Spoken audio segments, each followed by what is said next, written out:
నల్గొండ జిల్లా కాంగ్రెస్ పార్టీ అధ్యక్ష పదవిని గుమ్మల మోహన్ రెడ్డికి ఇవ్వాలని కన్గల్ మండలం కాంగ్రెస్ నాయకులు కోరారు. కన్గల్ మండల కేంద్రంలోనే ఏర్పాటు చేసిన పత్రికా విలేకరుల సమావేశంలో 23 సంవత్సరాలు కాంగ్రెస్ పార్టీ కోసం పనిచేస్తున్న ఏకైక వ్యక్తి గుమ్మల మోహన్ రెడ్డి అని, ఇలాంటి వ్యక్తికి నల్గొండ జిల్లాలో డీసీ అధ్యక్ష పదవి ఇవ్వాలని కోరడం జరిగింది. నల్గొండ జిల్లా కాంగ్రెస్ పార్టీ అధ్యక్ష పదవిని గుమ్మల మోహన్ రెడ్డికి ఇవ్వాలని కన్గల్ మండల కాంగ్రెస్ నాయకులు కోరారు. కన్గల్ మండల కేంద్రంలోనే ఏర్పాటు చేసిన పత్రికా విలేకరుల సమావేశంలో 23 సంవత్సరాలు కాంగ్రెస్ పార్టీ కోసం పనిచేస్తున్న ఏకైక వ్యక్తి గుమ్మల మోహన్ రెడ్డి అని, ఇలాంటి వ్యక్తికి నల్గొండ జిల్లాలో డీసీ అధ్యక్ష పదవి ఇవ్వాలని కోరడం జరిగింది. ఈ కార్యక్రమంలో కాంగ్రెస్ పార్టీ యూత్ అధ్యక్షులు కట్టబోయిన పవన్ కళ్యాణ్, కన్గల్ కేవీఆర్ సోషల్ మీడియా అధ్యక్షులు పోలే విజయ్ కుమార్, కాంగ్రెస్ యువజన నాయకులు పగిల జానీ, కట్ట సాయి కుమార్ తదితరులు పాల్గొన్నారు.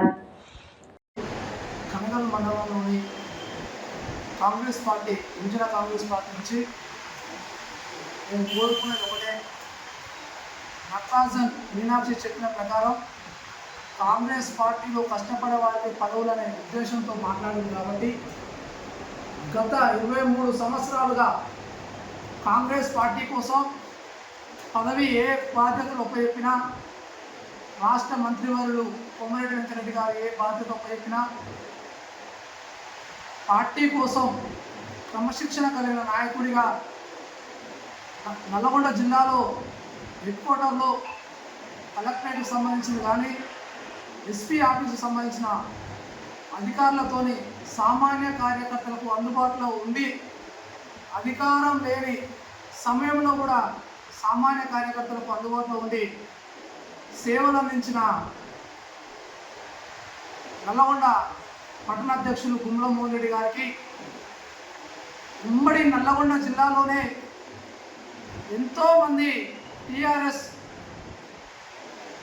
ఫలితానికి ఆశపడి పార్టీలు మారిన మోహన్ రెడ్డి సార్ని ఎన్ని కష్టాలు వహించిన ఆ రోజు నల్లగొండ పట్టణంలో కాంగ్రెస్ జెండా పట్టుకొని యువతకు ఆదర్శంగా, పేద ప్రజలకు ఆదర్శంగా ఉండి పార్టీని నడిపించిన వ్యక్తి మోహన్ రెడ్డి. అలాంటి వ్యక్తికి నల్లగొండ డీసీసీ అధ్యక్ష పదవి ఇవ్వాలని నటరాజన్ మీనాక్షి గారిని కోరడం జరుగుతుంది. ఈరోజు నేను కూడా దళితున్నే, నేను కూడా మాదే కులస్తున్నే. ఈరోజు మేము బీసీలకు ఇస్తాం, సంపన్న వర్గాలకు ఇస్తామంటారు. సంపన్న వర్గాలు పార్టీ మారిన వారే, బీసీలు పార్టీలు మారిన వారే. మోహన్ రెడ్డి మాత్రం 23 సంవత్సరాలు కాంగ్రెస్ పార్టీ కోసం కష్టపడి పనిచేస్తున్నాడు. కావున ఆయనకు పదవి ముఖ్యం కాదు, కార్యకర్తలు ముఖ్యం, సామాన్య ప్రజలు ముఖ్యం, హాస్పిటల్లో సేవలు అందించడం ముఖ్యం. కావున జిల్లా హెడ్ క్వార్టర్లో 24 గంటలు జిల్లా హెడ్ క్వార్టర్లో సామాన్య కార్యకర్తలాగా మారుమూల నుంచి వచ్చిన ప్రతి కార్యకర్త పనిచేసి పెడతాడు. కాబట్టి నల్లగొండ జిల్లాలో డీసీసీ అధ్యక్ష పదవి మోహన్ రెడ్డికి ఇవ్వాలని సోషల్ మీడియా తరఫున మేము కోరడం జరుగుతుంది.